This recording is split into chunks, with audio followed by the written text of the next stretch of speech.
February 1997.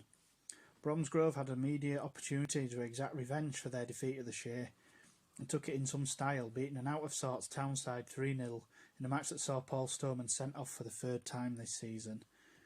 The second Saturday of the month took Town down to Gloucester City for the second round of the FA Trophy.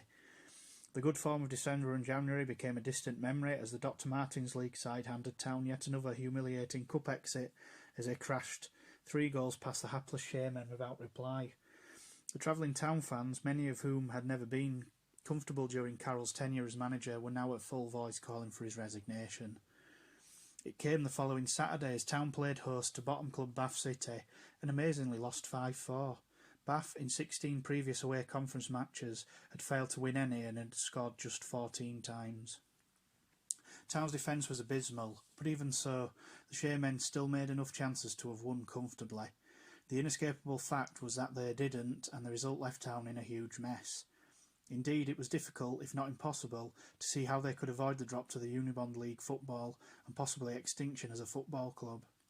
Carroll and his assistant Rodaway met the board immediately after the debacle and decided they could not, at that moment, get any more out of the players, and in the best interests of Halifax Town, they tendered their resignations. The directors concurred and the pair left their positions by mutual consent. Town moved swiftly to appoint George Mulhall and Kieran O'Regan as joint caretaker managers, with just over a third of the season left.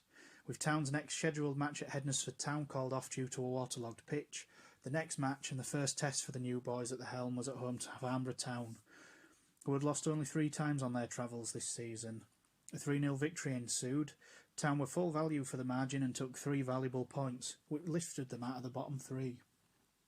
The next 9 weeks would need more performances such as this for Town to survive, and they were going to be crucial to the very